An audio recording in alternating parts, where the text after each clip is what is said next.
अचानक से cease fire कैसे हुआ?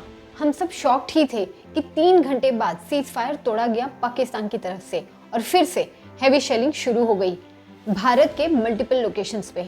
बहुत से लोग काफ़ी अपसेट थे भारत सरकार के इस मूव को लेकर, क्योंकि पूरे भारत में लोगों का गुस्सा बहुत ज़्यादा था और उम्मीद बहुत ज़्यादा थी भारत सरकार से, स्पेशली तब जब हम विक्ट्री के इतने करीब थे। अब यूएस ने भी इसमें बैकडोर से एक इम्पोर्टेंट गेम खेला है जिसके बारे में शायद ही कोई डिस्कस कर रहा है। अब कई लोग बोल रहे थे कि डोनाल्ड ट्रंप कौन है सीज फायर को डिक्लेयर करने वाले, ये बीच में क्यों आ रहे हैं। तो इसका जवाब ये है कि पाकिस्तान को फाइनली पैसा किसने दिया? आईएमएफ ने। और IMF is nothing but US. Trump की यही शर्त थी कि इमीडिएट सीज फायर होना चाहिए, तभी आईएमएफ पैसा देगा और पाकिस्तान ने इसे मान ली। और एक बात, इंडियन एयर डिफेंस सिस्टम की ताकत पूरी दुनिया ने अब देख ली है। इससे यूएस, जो दुनिया का सबसे बड़ा डिफेंस मैन्युफैक्चरिंग हब है, उसको एक सेटबैक मिलेगा। भारत ने एलओसी क्रॉस किए बिना ही सारे टारगेट्स डिस्ट्रॉय कर दिए बड़ी आसानी से। अब पूरी दुनिया को ये पता लग गया कि भारत के इस एयर डिफेंस सिस्टम से ड्रोन्स, मिसाइल्स सब रोके जा सकते हैं, वो भी दुश्मन की टेरिटरी में घुसे बिना ही।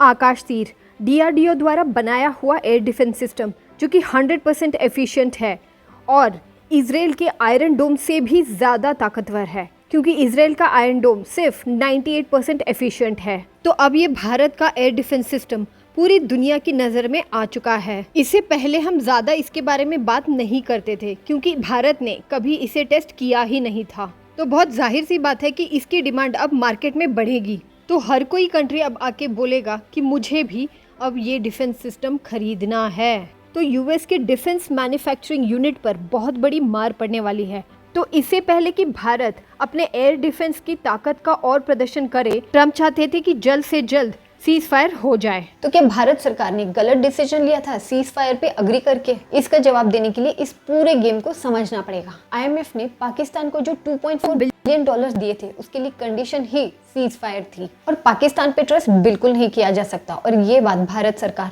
बहुत अच्छे से जानती है। इसलिए भारत सरकार ने बहुत स्मार्टली कंडीशन रखी थी कि कोई भी आतंकवादी हरकत इस सीज फायर के बाद अगर होती है तो उसे एक्ट ऑफ वॉर माना जाएगा और भारत इसे एक वॉर की तरह ही ट्रीट करेगा। अब सीज फायर तोड़ दिया है पाकिस्तान ने, तो अब भारत को रोकने वाला कोई नहीं है और भारत भी यही चाहता था कि कोई और कंट्री इसमें पीस के लिए बीच में ना टांग अड़ाए। भारत ने ऑपरेशन सिंदूर कंडक्ट करके पाकिस्तान के terror hubs completely wipe out कर दिए। एलओसी के पास जितने भी पाकिस्तान के चेक पोस्ट या आतंकवादी कैंप्स और उनके जितने भी मिलिट्री इंफ्रास्ट्रक्चर थे, जैसे कि उनके एयरबेस वगैरह, सबको कंप्लीटली डिस्ट्रॉय कर दिया है और इन्हें फिर से बनाने में पाकिस्तान को सालों लग जाएंगे। दूसरी इंपॉर्टेंट बात जिस पे शायद ही किसी ने गौर किया हो, पीएम मोदी ने बलूचिस्तान पर ज़्यादा फोकस किया था पीओके के बजाय। इसके पीछे बहुत बड़ा रीज़न है और वो है आतंकवादियों का परमानेंट इलाज, क्योंकि पाकिस्तान में जितने बार भी आतंकवादी कैंप्स को डिस्ट्रॉय कर दो वो फिर आएंगे, ये पूरी दुनिया जानती है। तो उनको जड़ से ख़त्म करना बहुत ज़रूरी है और पाकिस्तान का वीक पॉइंट है बलूचिस्तान। अगर इसे पाकिस्तान से अलग किया जाए तो टेरर फंडिंग पे बहुत बड़ा झटका पड़ेगा। देखिए, पाकिस्तान 2 चीज़ों पे सरवाइव करता है। एक तो ऑयल जो वो इलीगली ईरान से खरीदता है ब्लैक मार्केट में, वो भी यूएस के सैंक्शंस को बाईपास करके। आपको याद होगा कि यूएस ने सारे कंट्रीज पे सैंक्शंस लगा दिए हैं कि कोई ईरान से तेल नहीं खरीदेगा, बट फिर भी पाकिस्तान इलीगली खरीदता है। और दूसरा ये है कि पाकिस्तान हवाला मनी पे सरवाइव करता है जो इवेंचुअली आतंकवाद को फंड करने में यूज़ होता है और ये सारा काम होता है थ्रू बलूचिस्तान। और पाकिस्तान जो इलीगली इस ऑयल को खरीदता है, इसकी पेमेंट ईरान को वो हवाला के थ्रू सीक्रेट रूट से करता है जो बलूचिस्तान से होकर जाता है। अब दूसरी गेम समझिए और यही एक टर्निंग पॉइंट है। 8 मई को ईरान के मिनिस्टर भारत आए और उन्होंने एक डील साइन करी। तो डील ये थी कि भारत ने ईरान से कहा कि जो तेल आप इलीगली पाकिस्तान को 53 रुपीज़ कम में बेचते हैं उसे अब बंद कर दीजिए, क्योंकि अब वो तेल हम आपसे लीगली खरीदेंगे और वो भी पूरे प्राइस में थ्रू चाबहार पोर्ट। और ये पोर्ट यूएस के सैंक्शंस के अंडर नहीं आता क्योंकि इसे भारत बना रहा है।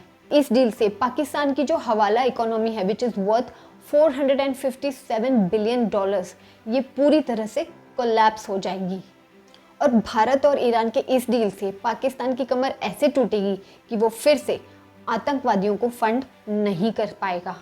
ना रहेगा बास, ना बजेगी बांसुरी।